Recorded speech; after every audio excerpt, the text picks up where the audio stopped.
بعد فاعوذ باللہ من الشیطان الرجیم بسم اللہ الرحمن الرحیم الصلاۃ والسلام علیک یا رسول اللہ الصلاۃ والسلام علیک یا حبیب اللہ الصلاۃ والسلام علیک یا نبی اللہ وعلی آلک واصحابک یا نور اللہ۔ مدنی چینل کے ناظرین، الحمدللہ عز و جل ایک بار پھر سلسلہ احکام تجارت کے ساتھ حاضر ہیں۔ بالخصوص مدنی چینل کے ناظرین میں سے وہ افراد چاہے جو ملازمت کرتے ہوں، سمپل کاروبار کرتے ہوں، یا کسی کے ساتھ شراکت داری ہو، پارٹنرشپ ہو، یا انویسٹمنٹ کی کوئی صورت پائی جاتی ہو اور اپنے مالی معاملات کے حوالے سے آپ شرعی رہنمائی چاہتے ہوں، کوئی مسئلہ ایسا ہو لین دین کے حوالے سے جس پر آپ شرعی رہنمائی لینا چاہتے ہوں، تو بالکل یہ پلیٹ فارم حاضر ہے۔ مدنی چینل کی اسکرین پہ نمبرز فلیش کر رہے ہیں، آپ ہمیں کال بھی کر سکتے ہیں، واٹس ایپ بھی کر سکتے ہیں۔ انشاءاللہ عز و جل ممکنہ صورت میں ترجیحی بنیاد پہ آپ کی کال، آپ کا واٹس ایپ، آپ کا سوال شامل سلسلہ کیا جائے گا۔ مفتی علی اصغر عطاری مدنی مدظر اللہ العالی ہمارے ساتھ ہیں، جو کہ آپ کے سوالات پر شرعی رہنمائی فراہم کریں گے۔ درود پاک کی فضیلت سلسلے میں شامل کرتے ہیں۔ نبی رحمت شفیع امت صلی اللہ علیہ وسلم کا فرمان ذی شان ہے، جو مجھ پر ایک مرتبہ درود پاک پڑھتا ہے، اللہ عز و جل اس پر 10 رحمتیں نازل فرماتا ہے۔ صلو علی الحبیب صلی اللہ تعالی علی محمد صلی اللہ تعالی علیہ وسلم۔ آپ کی کال شامل کریں گے اور اس کے ساتھ ہی مفتی صاحب کی بارگاہ میں حاضری دیں گے۔ جی پہلی کال دیجیے ہمیں۔ محمود عطاری اٹک پنجاب سے بات کر رہا ہوں۔ حضرت بعض لوگ ایسے ذرائع سے چیزیں خریدیں جس کو شریعت نے جائز قرار نہیں دیا، جس طرح سودی طریقہ کار سے لین دین، تو کیا ایسے بندے سے جس نے یہ چیز خرید لی ہے، اب اس سے وہ گاڑی خریدنا یہ جائز ہے یا نہیں؟ ٹھیک ہے جی۔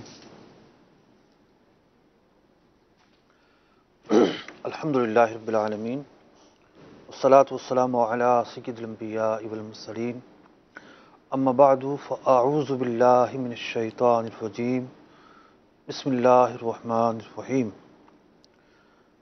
دیکھیے سوال انہوں نے جو کیا ہے بڑا وسیع سوال ہے جی، یعنی ایسے ذرائع سے گاڑی خریدنا جو شرعاً جائز نہیں ہے۔ ٹھیک اول تو اس کی صورتیں ہی بہت ساری بنتی ہیں، ٹھیک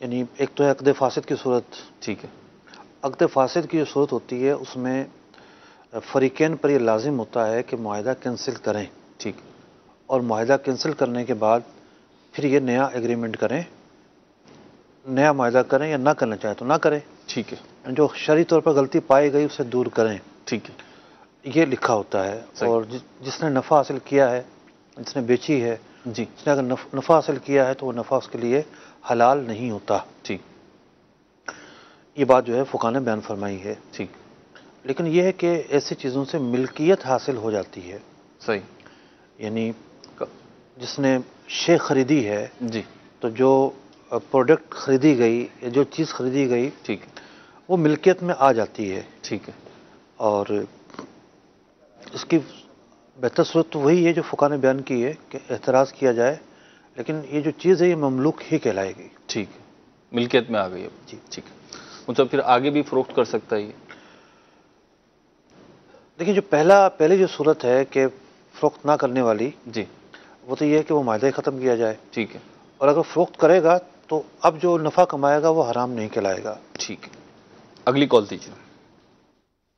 محمد اسد عطاری مرکز الاولیاء لاہور سے عرض کر رہا ہوں۔ مفتی صاحب کی بارگاہ میں عرض یہ ہے کہ ایک گھر میں 2 بچوں کو پڑھاتا ہوں، تو ان کو میں آدھا گھنٹہ دیتا ہوں اور وہ یکساں فیس مجھے دیتے ہیں۔ ساتھ والوں کی طرف سے بھی یہ ڈیمانڈ تھی کہ ہمارے بچوں کو بھی پڑھا دیا کریں، تو انہوں نے بھی اپنے بچے کو ساتھ میں بھیجنا شروع کر دیا ہے۔ اب میں کل وقت 40 منٹ دیتا ہوں اور تینوں کا میں باری باری سبق سن لیتا ہوں۔ اس طرح کسی کا حرج واقع نہیں ہوتا، یعنی ایک بچہ سبق یاد کر رہا ہوتا ہے تو اتنی دیر میں دوسرا سنا دیتا ہے، اسی طرح پھر دوسرا یاد کر رہا ہوتا ہے تو تیسرا، تو یعنی مکمل ٹائم دیتا ہوں میں تینوں کو، اور جس کی باری سبق سنانے کی ہوتی ہے اس پہ میں ان کا سبق سن لیتا ہوں۔ وہ بھی اتنی ہی فیس دے رہے ہیں جتنے کہ 1-2 بچے پہلے دے رہے ہیں الگ الگ سے، تو کیا اس میں کوئی حرج تو نہیں؟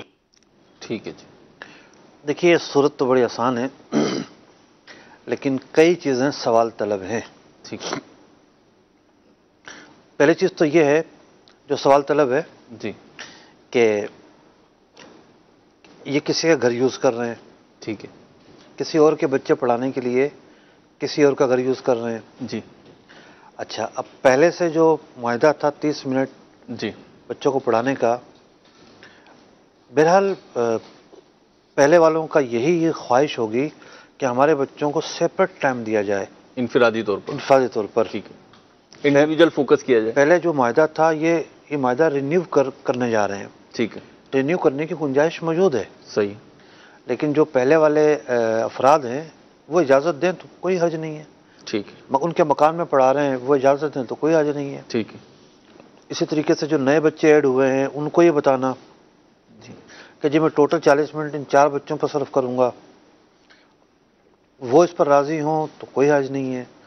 تو یوں بات یہ ہے کہ پہلے سے ایک صورتحال چل رہی تھی، وہ ایک ایگریمنٹ تھا ان کا اب ایک پارٹی کے ساتھ، جی ایک فرد کے ساتھ جی ان کے بچوں کو پڑھانے کا. جی. اب وہ ایگریمنٹ تبدیل ہو رہا ہے. ٹھیک ہے. تو نیا ایگریمنٹ بنائے.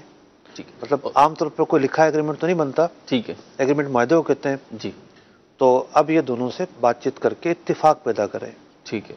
جن سے پہلے معاہدہ ہو تو ان سے بھی، اور جو نیا معاہدہ ہو رہا ہے ان سے بھی، دونوں کی میوچل انڈرسٹینڈنگ ہو ان کے ساتھ. جی. تو پھر ٹھیک ہے. اگلی کال دیجیے.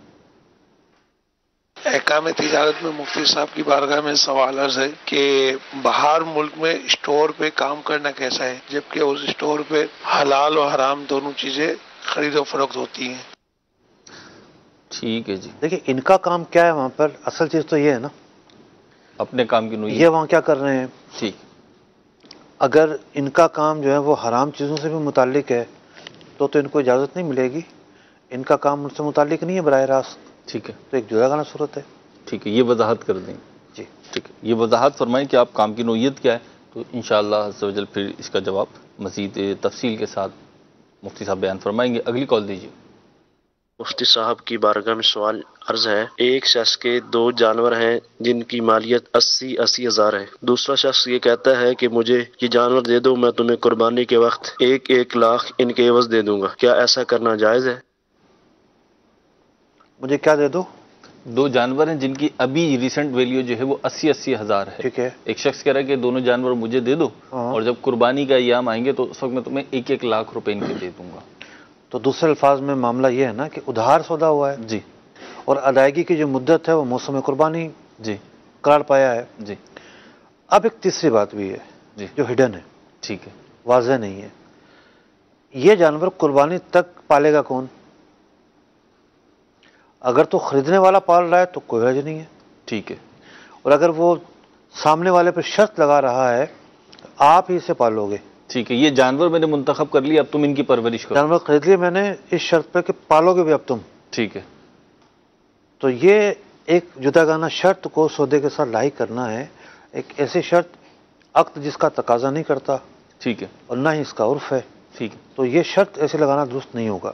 ٹھیک ہے. اگر یہ ادھار پہ 1 لاکھ کے خریدتا ہے اور خود اپنی ملک میں لے آتا ہے، اپنے پاس لے آتا ہے، خود پرورش وغیرہ کرتا ہے تو پھر جائز. تو ایک نارمل صورتحال ہے. اگر ایک اور صورت ہے اس سوال سے ریلیٹڈ کہ سودا ہو گیا اور اس نے کہا کہ ٹھیک ہے جی یہ جانور دونوں میرے ہو گئے 1 لاکھ روپے کے عوض جو کہ میں بقرعید کا ایام میں دوں گا، لیکن اس وقت تک تم اپنے پاس رکھو، اس کا جو بھی اخراجات ہوں گے پالنے وغیرہ کے چارے کے وہ میں تمہیں دوں گا، تو اب اجازت ملے گی اگر اس کا باڑا وغیرہ ہے تو بیچنے والے کا. دیکھیں پھر ایک جدا گانا معاہدہ کریں، سب مشروط نہ رکھیں کہ آپ کو ہی پالنے پڑیں گے. ٹھیک ہے، یعنی وہ جو سودا ہوا ہے وہ الگ ہے اور پھر یہ پرورش کا الگ ہے. یہ الگ ہے. ٹھیک ہے. اگلی کال دیجیے. میرا سلسلہ احکام تجارت میں سوال یہ ہے کہ کسی بندے سے ڈیجیٹل مارکیٹنگ کروانا، مطلب اپنی پروڈکٹ کی سوشل میڈیا پلیٹ فارم کے ذریعے مارکیٹنگ کروانا. جیسے اس میں یہ ہوتا ہے کہ بجٹ ہوتا ہے کہ آپ 10,000 کی مارکیٹنگ کروائیں. جو سوشل میڈیا کی ویب سائٹ ہوتی ہیں وہ ان کی حوالے سے ہوتا ہے کہ جتنے کی مارکیٹنگ کروائیں. تو کسی بندے کو ہم پیسے دے کے کہہ سکتے ہیں کہ آپ 10,000 روپے کا بجٹ لگا کے مارکیٹنگ کر دو، اور جو جس کے بدلے جو ریزلٹ آئے گا، مطلب جو آرڈر آئیں گے تو اس میں آپ کو ہم 25 روپے دے دیں گے پر آرڈر کے. تو کیا یہ اجرت کی جو صورت ہے اس کو مارکیٹنگ کر رہا ہے وہ، تو اس میں اجرت کی صورت جائز ہوگی یا ناجائز؟ ٹھیک ہے جی. میرے خیال سے تو 2 سوال ہو گئے ہیں. دیکھیے معاملہ یہ ہے کہ مارکیٹنگ کرنے والا ایک سروس انجام دیتا ہے. ٹھیک ہے. کہ وہ رابطہ کرے گا اور اپنا اکاؤنٹ بنائے گا اور مارکیٹنگ کرے گا. ٹھیک ہے. یہ سارا جو کام کر رہا ہے یہ سروس دینا کہلاتا ہے. ٹھیک ہے. خدمات دے رہا ہے وہ، خدمات دینا کہلاتا ہے. ٹھیک ہے. اب ہونا ہی چاہیے تھا کہ اس خدمات دینے میں جو بدنی اور عملی جو ایکٹیویٹی ہے جی یہ مارکیٹنگ کرنے والے کی ہے، ٹھیک ہے لیکن جو سرمایہ خرچ ہوگا وہ اس کا ہوگا جس کی مارکیٹنگ کی جا رہی ہے، ٹھیک ہے، جس کی پروڈکٹ کی مارکیٹنگ کی جا رہی ہے، جو پروڈکٹ کا مالک ہے۔ ٹھیک ہے لیکن یہاں پر معاملہ الٹا ہے، سرمایہ بھی وہ اپنا خرچ کرے گا، مارکیٹنگ کرنے والا، مارکیٹنگ کرنے والا 10,000 روپے اگر لگ رہے ہیں وہ اپنا 10,000 روپیہ شامل کرے گا جیب سے۔ ٹھیک ہے اچھا، یہ جیب سے خرچ کرنا کیا ہے؟ ایک اعتبار سے یہ قرضہ ہے۔ ٹھیک ہے قرضے کے علاوہ بھی اس کی صورت بن سکتی ہے کہ جی میں آپ کی طرف سے لگا رہا ہوں، آپ سے ریٹرن لوں گا۔ ٹھیک ہے دوسرے اعتبار سے کہہ سکتے ہیں کہ یہ انویسٹمنٹ ٹھیک ہے سمجھ رہے ہو، صحیح ہے انویسٹمنٹ بن رہی ہو۔ ٹھیک ہے تو یہ کیسی انویسٹمنٹ ہے جو بالکل معکوس صورت ہے، یعنی الٹی صورت ہے۔ ٹھیک سروس کرنے والا تو معاوضے کا مستحق ہوتا ہے، جی بالکل ایسے ہی ہے اس نے جو بھی کام کی ایکٹیویٹی کی اس کو معاوضہ مل جانا چاہیے تھا۔ ٹھیک ہے سرمایہ اس کا کیوں خرچ کروایا جا رہا ہے؟ اور جو آرڈرس آئیں گے ان پر جو 25% 25 روپے پر آرڈر 25 روپے یا 25% کہہ لیں جو دیا جا رہا ہے، یہ کس چیز کا معاوضہ ہے؟ جو اس نے اپنی انویسٹمنٹ خرچ کی اس کا معاوضہ ہے، یا جو اس نے اپنی عملی ایکٹیویٹی کی اور وقت دیا اور ایڈس لگوائے، یہ اس کا معاوضہ ہے؟ ٹھیک تو یہ دونوں چیزوں کا معاوضہ نہیں بن سکتا، ٹھیک ہے، یعنی جو ایکٹیویٹی کی ہے اس پہ وہ دونوں کا نہیں بن سکتا۔ وجہ یہ ہے کہ جو ایکٹیویٹی کی ہے اس کا معاوضہ مبہم ہے ٹھیک ہے کہ بھئی اگر آرڈر آئے تو تمہیں ملے گا، آیا آیا نہیں آیا نہیں نہیں آیا آئے تو نہیں آئے، ٹھیک ہے مبہم ہے، زیادہ آ گیا کم آ گیا کچھ پتہ نہیں اس ہے کا تو رائٹ مارا گیا۔ ٹھیک ہے اور اگر یہ ان پیسوں کے بدلے میں ہے جو اس نے انویسٹ کیے انویسٹ کیے ہیں تو بھئی یہ کون سی صورت ہے؟ نہ یہ تجارت ہے، نہ یہ مرابحہ ہے، نہ یہ سلم ہے، تجارت کی صورت ہی نہیں ہے، ٹھیک ہے، تجارت کے جتنے موڈ پائے جاتے ہیں شرعی طور پر اس میں سے کوئی وہ نہیں نہیں ہے۔ ٹھیک ہے مطلب یہاں پہ ایک سوال میرے ذہن میں آ رہا ہے اس سے ریلیٹڈ، اب انہوں نے تو اپنا سوال کیا تھا لیکن میں ایک فرضی صورت بیان کرنا چاہ رہا ہوں یہاں پہ کہ اگر بالفرض میری یہ پروڈکٹ ہے، یہ کپ میری پروڈکٹ ہے اور میں چاہتا ہوں اس کی مارکیٹنگ کی جائے اور بہت مؤثر مارکیٹنگ کی جائے، اور میں کسی ایک فرد کو دیکھتا ہوں یا مارکیٹ سرچ کرتا ہوں تو مجھے ایک فرد ملتا ہے جو سوشل میڈیا پہ اچھی مارکیٹنگ یا تجربہ رکھتا ہے، اب میں اسے 10,000 روپے دیتا ہوں اور میں کہتا ہوں 10,000 روپے آپ اس کپ کی مارکیٹنگ کرو 10,000 روپے کے ذریعے۔ اب اس نے وہ سوشل میڈیا پیجز پر یا جو بھی طریقہ کار ہے اس کے مطابق وہ 10,000 روپے خرچ کیے اور اپنی خدمات سرو کی، ان خدمات کا میں الگ سے معاوضہ دوں 5,000 10,000 جو بھی میں طے کر لوں کہ بھئی یہ 10,000 روپے کی انویسٹمنٹ کریں ایک مہینے کے لیے اور یہ 5,000 روپے آپ کا معاوضہ ہے، اور اس کے تحت جو آرڈر آئیں گے اس پر میں 25 روپے یا 25% دوں گا، تو اس کی کوئی اجازت ملے گی؟ یعنی آپ یہ کہہ رہے ہیں 10,000 روپے جس کی پروڈکٹ ہے وہ دے دے، جی وہ دے دیں، ٹھیک ہے؟ وہ دے دیں، اچھا گویا کہ وہ ایڈورٹائزمنٹ پہ خرچ ٹھیک کر رہا ہے، ہے۔ اور جو اس نے ایکٹیویٹی کی ہے اس کے بدلے میں الگ سے پیسے دے جی دے، جی جی معاوضہ دے دے، جی جی اور پھر ساتھ میں یہ بھی معاہدہ ہو کہ جتنے ایڈ آئیں گے اس سے بھی پیسے چاہیے، تو پھر تو پروڈکٹ والا کنگال ہو جائے گا، کمائے گا کیا؟ ٹھیک ہے، پہلی بات تو یہ ہے کہ ٹیکنیکلی طور پر یہ ممکن ہی نہیں ہے کہ اتنے سارے جو ہے پیسے اس کے حوالے کیے جائیں۔ ٹھیک ہے دوسری بات یہ ہے کہ یہ کیوں نفع دے اس کو؟ ٹھیک کوئی وجہ تھوڑی ہے نفع دینے کی، صحیح وہ کوئی انویسٹر تھوڑی ہے کہ اس نے کاروبار میں اس کے ساتھ انویسٹمنٹ کی ہے کہ اس پر نفع دینا لازم ہو، تو یوں نفع دینا لازم نہیں ہوگا اس کے اوپر، ٹھیک نہ ہی ایسا معاہدہ کرنا درست ہوگا۔ ٹھیک ہے، اگلی کال دیجیے۔ سر میرا مفتی صاحب سے سوال ہے کہ آج کل جو ہے ادارہ جو لوگوں کو پیسے دیتا ہے قرض دیتا ہے قسطوں پر، سر یہ معلومات کرنا چاہتے ہیں کہ وہ ہر مہینے جو ہے نا 50 روپے 20 روپے ساتھ لیتے ہیں، سر وہ سود ہوگا یا نہیں ہوگا؟ کون دیتا ہے قرضہ؟ ایک ادارہ ہے جو قرض دیتا ہے ہر مہینے 50 روپے یا 20 روپے کچھ اس قسم کا بتا رہے ہیں یہ کہ وہ لیتا ہے، تو اب یہ سود ہوگا یا نہیں یہ تو ہوگا؟ کہہ رہے ہیں کاٹ لیتا ہے، کاٹ لیتا ہے، کاٹ لیتا سے کیا مراد ہے؟ کاٹ لیتا کی صورت جب بنے گی نا کہ مثال کے طور پر جس ادارے میں یہ کام کرتے ہیں ان سے انہوں نے قرضہ لیا ٹھیک 5,000 روپے، اور ان کی سیلری سے وہ ہر مہینے جو ہے وہ قرضہ کاٹ لیا جاتا ہے، جی اور اتنا ہی کاٹا جاتا ہے، مثال کے طور پر قسطوں میں آ کے کٹے گا 5,000 ہی، جی اس سے 1 روپیہ بھی زیادہ یا کم نہیں ہوگا۔ یہ تو سیدھی صورت ہے جس کے جائز ہونے میں کوئی شک نہیں ہے، اور اگر اس کے علاوہ کوئی صورت ان کے ذہن میں ہے تھوڑا اور واضح کر کے بیان کریں کیونکہ صورت واضح نہیں ہوئی آپ کی۔ ٹھیک ہے جی. اب یہ 2-3 باتیں جو ہیں وہ واضح کر دیں کہ جو اماؤنٹ واپس لیا جاتا ہے وہ کتنا لیا جاتا ہے, یہ جو آپ سے رقم لی جا رہی ہے کس مد میں لی جا رہی ہے, کس طرح لی جا رہی ہے, اس کی وضاحت کر دیں تو انشاءاللہ آپ کو واضح جواب دے دیا جائے گا. اگلی کال دیجیے. سلسلہ احکام تجارت میں سوال یہ ہے کہ کسی بندے سے کوئی پروڈکٹ خریدنا تو وہ یہ بولے کہ یار کہ آپ میرے ریٹ میں بیچنا جتنے ریٹ میں بیچ رہا ہوں, تو کیا یہ شرط فاسد میں آئے گا یا نہیں؟ ٹھیک ہے جی. اچھا, شرط فاسد میں نہیں آیا تو پھر کیا ہوگا؟ تو شرعی رہنمائی ہی لے لیتے مفتی صاحب. جی مفتی صاحب. دیکھیے, شرط فاسد شرائط کئی طرح کی ہوتی ہیں. جی. ایک شرط وہ ہوتی ہے عقد جس کا تقاضا کرتا ہے. ٹھیک ہے, جو سودا ہوا ہے وہ اس کا تقاضا. ایگریمنٹ کا ایک بنیادی جزو ہے وہ شرط. ٹھیک ہے. اب کوئی ادھار میں مال خریدے جی اور بیچنے والا پیسے مانگنے جائے کہ جناب کس چیز کے پیسے تو دینے پڑیں گے نا. جی. پیسے دینے پڑیں گے, یہ بھی ایک شرط ہے. ٹھیک ہے. تو یہ کاروبار کا حصہ ہے شرط, تو اور اس کے بغیر تو سودا ہوگا بھی ہوگا ہی نہیں. ٹھیک ہے. تو کچھ شرطیں ایسی ہوتی ہیں جو کاروبار کا حصہ ہوتی ہیں, وہ لازمی ہوتی ہے. جو سودا ہے ایگریمنٹ اس کا تقاضا کرتا ہے. ٹھیک ہے. کچھ چیزیں ایسی ہوتی ہیں جو معروف ہوتی ہیں. ٹھیک ہے. یعنی عرف عام ہوتا ہے ان میں, جیسے وارنٹی کی شرط ہے. ٹھیک ہے. کہ جی یہ موبائل میں آپ کو بیچ رہا ہوں اور 1 سال کی وارنٹی ہماری, یہ ٹوٹ پھوٹ جو بھی جس طرح کی وارنٹی ہوتی ہے جی, عرف کے مطابق جو وارنٹی ہوتی ہے. تو یہ شرط عقد سے متعلق تو نہیں ہے. ہم نے تو موبائل خریدا ہے. ٹھیک ہے. مشینری خراب ہو یا نہ ہو, ٹھیک ہے, لیکن معروف ہو چکا ہے, اس کی رعایت دی گئی ہے, اس کو عرصہ دراز سے دی گئی ہے. ٹھیک ہے.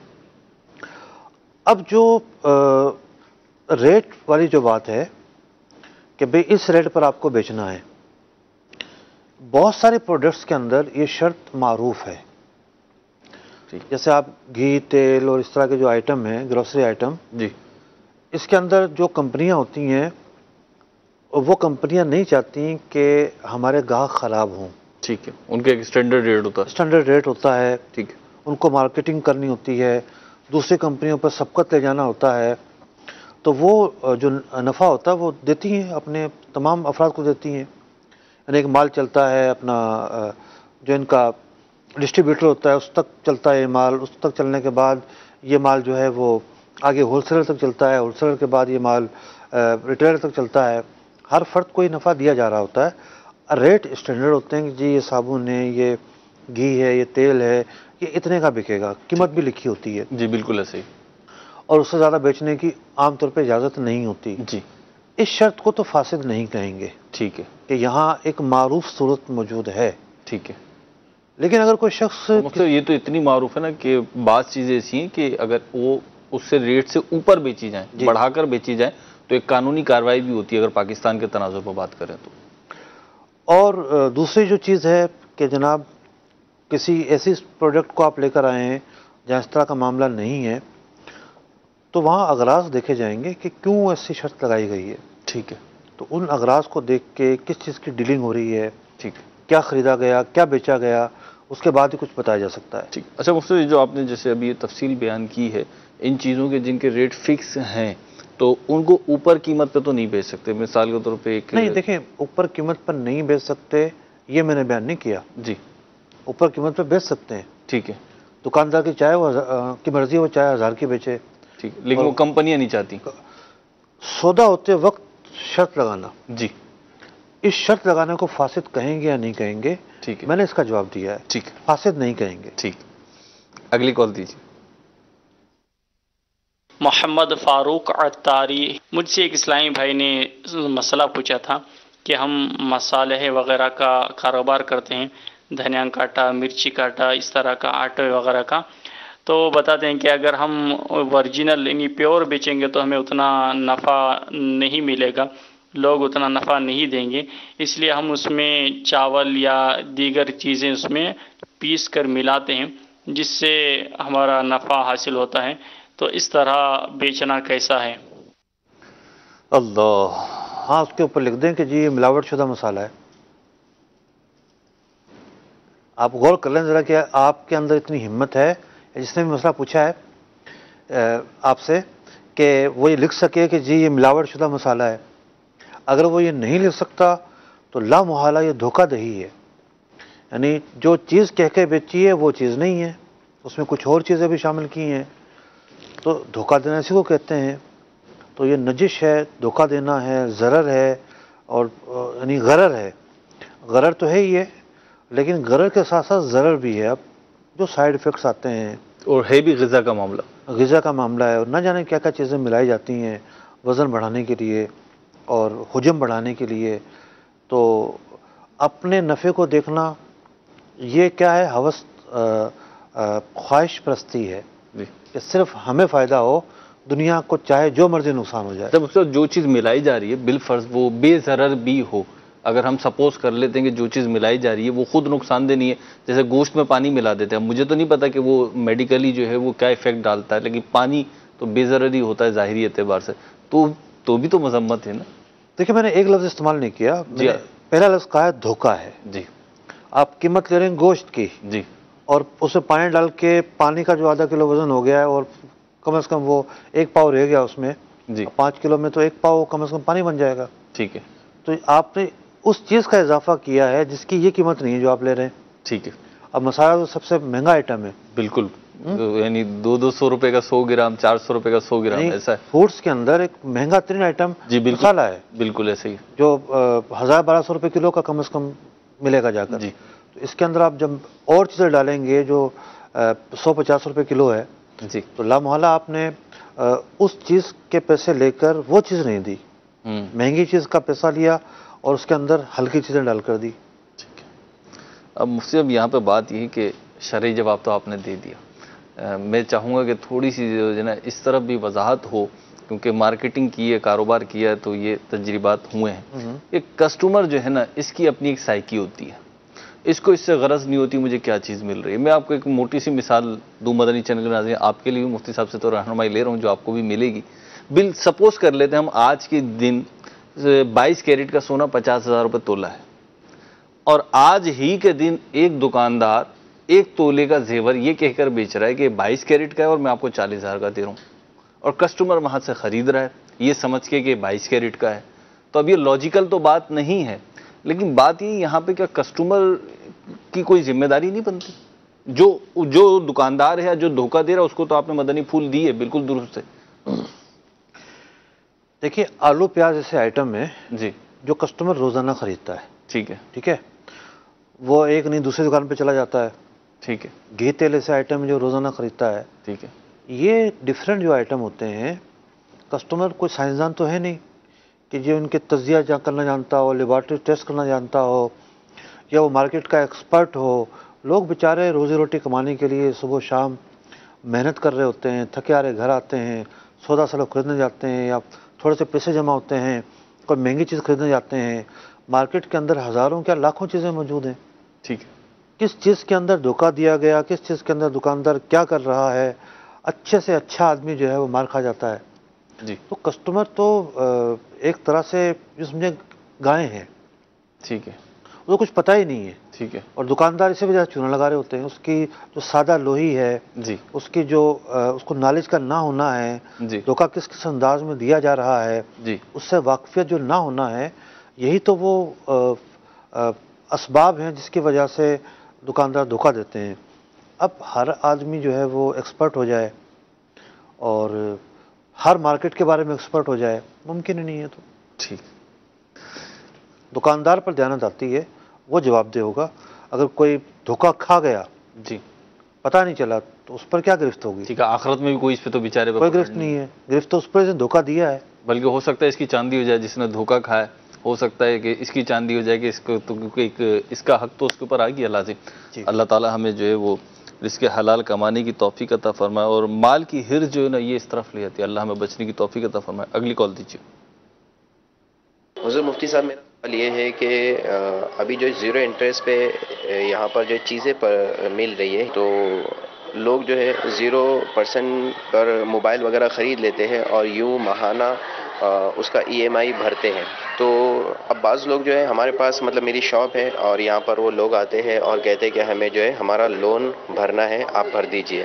اور بعض اوقات ایسا ہوتا ہے کہ لیٹ ہونے کی وجہ سے جو ہے کمپنی ان کو چارجز بھی مار دیتی ہے, 200-300 روپے کچھ اوپر. تو اس طرح کا جو لون وغیرہ بھرنا ہے کیا شرعن یہ جائز ہے؟ کیا ہم لوگ یہ پیمنٹ کر سکتے ہیں؟ برائے کرم رہنمائی فرما دیں. ٹھیک ہے جی. ای ایم آئی کیا ہوتا ہے؟ سو پہلی دفعہ سنا میں. انہوں نے کہا ای ایم آئی بھرتے ہیں. جی. ای ایم آئی کیا ہوتا ہے؟ انسٹالمنٹ کو شاید کہہ رہے ہیں. انسٹالمنٹ کو ای ایم آئی کہیں گے؟ اب یہ کہہ رہے ہیں، میں فرسٹ ٹائم سنا ہے میں نے تو. اچھا، تو جس کا 0% وہ ہے اپنا سود ہے ہی نہیں کسی قرضے کے اندر، جی، اس کو بھرنے میں کیا پرابلم ہے؟ کوئی پرابلم نہیں اس میں تو. اور وہ جو اگر لیٹ ہو رہے ہیں تو اضافی چارجز لگ رہے ہیں، لیٹ فیس جو لگ رہی ہے ان کی گویا کہ.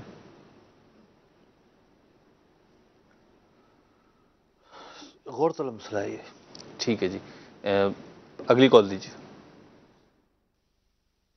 فضیل الرحمان بات کر رہا ہوں کراچی سے. میرا ایک فلیٹ ہے جس کو میں نے بیچ دیا تھا، ایگریمنٹ ہو گیا تھا، لیکن بعد میں کچھ وجوہات ایسی ہوئی کہ میں نے اسے بیچا نہیں اور جرمانہ دے کر واپس اپنے ہینڈ اوور کر لیا. تو ایسا کرنا کیسا ہے؟ میری رہنمائی فرما دیجیے. ٹھیک ہے جی. دیکھیں معاملہ یہ ہے کہ آپ نے ایک ڈیل کی پھر کینسل کر دی. ڈیل اگر باہم رضامندی سے کینسل ہوئی ہے تو وہ آپ کی ملکیت میں دوبارہ آ گیا. اب جو جرمانہ دینے کا عمل ہے یہ غیر شرعی ہے، اس پر آپ توبہ کریں گے. اگلی کال. لفظ فضیل سنا ہے کبھی نام کے طور پر؟ ہاں سنا تو. فضیل تو سنا ہے ہم نے. ہاں جی، فضیل سنا ہے. فضیل بھی سنا ہے. جی. کیا ہو سکتا ہے انہیں وہ اعراب نہ پتہ ہوں، فضیل کے بجائے فضیل پڑھتے ہوں؟ ممکن ہے نام کے طور پر ہی سنا ہے. اب یہ اچھا. درست ہے یا غلط ہے یہ تو مجھے نہیں. اگلی کال دیجیے. میں محمد یونس. میرا سوال یہ ہے کہ مدرسے کے اندر کمیٹی جو ممبران بلاتے ہیں اور ان کے لیے کھانا کیا جاتا ہے مدرسے کے پیسوں سے یا ان کی اشیاء سے، کیا وہ کمیٹی والوں کو باہر سے آنے والے مہمانوں کو کھانا جائز ہے یا نہیں؟ جواب ارشاد فرمائیے. ٹھیک ہے جی. کون سا مدرسہ، کون سی کمیٹی، کمیٹی کی مطلب کہ کیا ذمہ داری ہے؟ ٹھیک ہے نا. مہمان بھی نہیں، معاملہ بڑا وسیع ہے. جی. اب مثال کے طور پر جامعۃ المدینہ بھی ایک مدرسہ چین ہے، بلکہ چین آف مدارس ہے. ٹھیک ہے. اس کی بھی ایک مجلس ہے. ٹھیک ہے. جو کہ اجیر ہے. ٹھیک ہے. یعنی امپلائی ہے اس ادارے کی. جی. اور اس کی مختلف ذمہ داریاں ہیں. تو فل ٹائم اسی میں فل ٹائم ہے. ان کا ایک جدا گانا معاملہ ہوگا. ٹھیک ہے. ایک عام مدرسہ چل رہا ہے جہاں بچے آتے ہیں اور چلے جاتے ہیں. ٹھیک ہے. اور وہاں نہ کوئی کچن ہے، نہ کوئی ایسی چیزیں ہیں. ٹھیک ہے. جیسے محلوں میں ہوتے ہیں ہمارے. جی. تو اور کمیٹی بھی ایسی مسجد کی کمیٹی ہوتی ہے. ٹھیک ہے. تو اس طرح تو کھانے وغیرہ کی کوئی گنجائش نہیں ہوگی. ٹھیک ہے. نہ کوئی وجہ سمجھ میں آ رہی ہے، نہ کوئی عرف ایسا ہے. ٹھیک ہے. تو سوال اگرچہ کہ مبہم ہے، لیکن اگر گلی محلے میں جو جز وقتی مدارس ہوتے ہیں اس طرح کے، مساجد وغیرہ میں، مساجد وغیرہ میں، ان کو تو اس بات کی اجازت نہیں ہے کہ وہ مدرسے کے پیسے سے جو کمیٹی کے افراد ہیں وہ کھانا منگا کر کھائیں. اس کی اجازت تو نہیں ہے. چائے بھی نہیں پی سکتے. چائے بھی نہیں پی سکتے. اور یہ جو مسجد کمیٹیاں ہوتی ہیں اگر اس میں ان کو بھی لے لیں، جو عموماً محلے کی جو کمیٹیاں ہوتی ہیں وہ بھی مسجد کا انتظام و انصرام میں مصروف ہوتی ہیں، تو اگر وہ کوئی اپنا مشورہ رکھتی ہیں، کوئی اس قسم کی چیز رکھتی ہیں، اجلاس وغیرہ، تو وہ بھی مسجد کے فنڈ سے کسی قسم کا اس طرح کا یوز نہیں کر سکتی. دیکھیے، مسجد کو چلانے کے لیے جی اگر کوئی متولی سیلری لینا چاہتا ہے، ٹھیک ہے، اس کی گنجائش موجود ہے. ٹھیک ہے. لیکن اس کے کام متعین ہوں گے. ٹھیک ہے. وہ ایک ناظر وقف کے طور پر وہاں ڈیوٹی دے گا. ٹھیک. اور یہ نہیں ہے کہ کبھی آیا کبھی چلا گیا اور سیلری لے لی. باقاعدہ کسی دارالفتہ میں آ کے اپنا ایک ایگریمنٹ بنوائے کہ بھئی میں یہ کام کروں گا، یہ وقت دوں گا، اتنی سیلری لوں گا. ٹھیک. نہ یہ ہو سکتا ہے کہ کام کم ہو سیلری زیادہ ہو، نہ یہ ہو سکتا ہے کہ کام نہ کرے سیلری لے، نہ یہ ہو سکتا ہے کہ سیلری عرف سے زیادہ ہو. ٹھیک ہے. جہاں بھی وقف کا معاملہ آئے گا عام حالات سے بڑھ کر جو ہے احتیاط برتی جائے گی. ٹھیک ہے. تو یہ تو ہو سکتا ہے کہ کوئی ایک فرد جو ہے انتظام و انصرام چلانے کے لیے سیلری لے. ٹھیک ہے. لیکن عام طور پر، اور وہ سیلری جو مفتی آپ نے تقاضے بتائے، میں عرض کر رہا ہوں، عام طور پر چھوٹی چھوٹی مساجد ہوتی ہیں، ان میں اتنا کام نہیں ہوتا کہ ایک فل ٹائم کا آدمی جو ہے وہ سپرویژن کے لیے رکھا جائے. ٹھیک. شارٹ ٹائم کے لیے رکھا جا سکتا ہے، لیکن جو مسجد کی کمیٹی میں ہوتا ہے وہ تو حاکم ہوتا ہے. ٹھیک ہے. وہ کیا کام کرے گا؟ صفائی ستھرائی تو کبھی بھی نہیں کرے گا. ٹھیک ہے جی. کوئی ایسے کام اگر سامنے آتے ہیں کہ بھئی یہ کام وہ کرے گا، ٹھیک ہے، تو گنجائش موجود ہے. ٹھیک ہے. دوسری صورت یہ ہے کہ انتظامی کمیٹی ہے، جی تھوڑا بہت وقت دیتی ہے، تو انہیں بھی اس بات کی اجازت نہیں ہے کہ وہ مسجد کے پیسوں سے چائے پانی میں یوز کریں، مسجد کے پیسے ٹھیک اپنی جیب سے یوز کریں گے. ٹھیک ہے جی. آخری کال سلسلے میں شامل کرتے ہیں. جی مفتی صاحب سے سوال عرض ہے کہ اسکول کے اندر اگر کوئی بچہ 15 یا 16 تاریخ کو ایڈمیشن لے رہا ہے تو کیا اس سے پورے ماہ کی فیس لے سکتے ہیں، جبکہ عام طور پر اسکولز کے اندر اسی طرح کا معاملہ رائج ہے کہ یعنی فل فیس ہی لیتے ہیں؟ ٹھیک ہے. بھائی آپ اسکول والے ہیں یا والدین میں سے کوئی ایک ہے؟ ٹھیک ہے، ٹھیک ہے. پہلے تو یہ بتائیں. صحیح. ہم مسئلے کی ارک ریزی پہ جائیں اور جناب بال کی کھال اتاریں، اس سے بہتر ہے کہ صورت ایک متعین ہو جائے کہ بھئی یہ دائرہ ہے صورت کا، اس کا جواب دیں. ٹھیک ہے. اگر آپ والدین میں سے ہیں تو بھائی کیوں آپ 15 تاریخ کو داخل کروا رہے ہیں؟ پہلے کیوں کروا لیں؟ صحیح. 15 دن اور انتظار کر لیں. ٹھیک ہے. بچت ہو جائے گی آپ کی. ٹھیک ہے. اور اگر آپ اسکول والے ہیں تو پھر ان کو یہ مشورہ دوں گا کہ بھئی آپ یہ کہیں کہ اگرچہ کہ ہم 15 دن کا ایگریمنٹ کر رہے ہیں آپ کے ساتھ، تب بھی ہم آپ سے اتنے ہی پیسے لیں گے. ٹھیک ہے.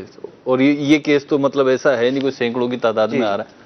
جب بھی ہم آپ سے اتنے ہی پیسے لیں گے. ٹھیک ہے. تو وہ آپ ان 15 دن کے اتنے پیسے لے رہے ہیں، اگلی دفعہ وہ مہینے کے اتنے پیسے لیں گے. صحیح ہے. تو یہ معاملہ اس طرح حل ہو سکتا ہے. اور اگر یہ کہ چاہتے ہیں کہ نہیں نقصان نہ ہو، جی ابھی داخلہ کروانا ہے، جی، تو جو اسکول والوں کے لیے میں نے بتائی صورت اس پر عمل کر لیں. ٹھیک ہے جی. مفتی آپ کے سوال سے وقت و سلسلے کا ختم ہوا ہے، لیکن بڑا پیارا مدنی پھول ایک مجھے سمجھ میں آ رہا ہے، آپ اس کی وہ کیجیے گا وضاحت. جی نہیں جواز تو نہیں، جو جواب سے جی وہ یہ کہ بہت ساری صورتیں ہمارے معاشرے میں ایسی پائی جاتی ہیں کہ جہاں دو فریق ہوتے ہیں اور اگر وہ میوچل انڈرسٹینڈنگ کر لیں اور شریعت کے کسی اصول سے نہیں ٹکرا رہی، ظاہر سی بات ہے خود فیصلہ نہیں کریں گے، دارالفتہ وغیرہ سے رہنمائی لیں گے، تو یہ حل ہو سکتے ہیں اگر ہم کسی اہل علم سے، مفتی اسلام سے پوچھیں تو صورت بن سکتی ہے. شریعت کی تعلیمات کی ضرورت قدم قدم پر ہے. جو علم کی اہمیت فقہ نے بیان کی ہے اور جو علم کو نور کہا گیا ہے، وہ اسی بنا پر کہا گیا ہے کہ علم ہوتا ہے تو بندہ آرام سے نکل جاتا ہے. جی ایسا لگتا ہے کہ اس راہ میں نہ کوئی مشقت ہے، نہ تکلیف ہے، نہ کوئی دشواری ہے، نہ کوئی پریشانی ہے. علم نہیں ہوتا تو قدم قدم پر کانٹے، جھاڑیاں، کھائیاں، ڈھلانے، چڑھائیاں، نہ جانے کیا کچھ آتا ہے. ٹھیک. یہی تو وجہ ہے کہ علم دین کے فضائل بیان کیے گئے ہیں. یہ اگرچہ کہ ہمارا اپنا قصور ہے، ہم دین کی بنیادی تعلیمات سے آگاہ نہیں ہیں. ہمارا سارا وقت کام کاج میں مصروف ہوتا ہے. جی. گھر آتے ہیں تو ٹی وی پہ مصروف ہوتا ہے. صحیح. ٹھیک ہے. تبصرے، کھیل تماشے، کتنے اسکور ہو گئے، کتنے کون آؤٹ ہو گیا، جی. کون جناب کس نے چھکا لگا دیا، محلوں میں چاروں طرف سے آوازیں آ رہی ہوتی ہیں. دین کے بارے میں حاصل کرنا، علم سیکھنا، دینی مطالعہ کرنا، تجسس، سوال کرنا علماء کے پاس جا کے، یہ ہمارے اندر وصف ناپید ہوتے جا رہے ہیں. اللہ تعالیٰ ہمیں عمل کی توفیق عطا فرمائے. ان مدنی پھولوں پہ عمل کرنے کے لیے اور بالخصوص میں کہوں گا کہ دعوت اسلامی کے مدنی ماحول سے وابستہ ہوئی ہے. اللہ تعالیٰ ہمیں علماء کا ادب سکھائے. دعوت اسلامی کے مدنی ماحول کی ایک برکت یہ بھی ہے کہ یہ اس میں آنے والے کافی سارے افراد کو ہم نے دیکھا ہے کہ وہ علماء کے قریب ہو جاتے ہیں، علم دین سے مزین ہو جاتے ہیں. اللہ تعالیٰ عمل کی توفیق عطا فرمائے. دیکھتے رہیے مدنی چینل. صلو علی الحبیب صلی اللہ تعالی علی محمد صلی اللہ علیہ وسلم. تاجر جو متقی ہو، جو سچ بول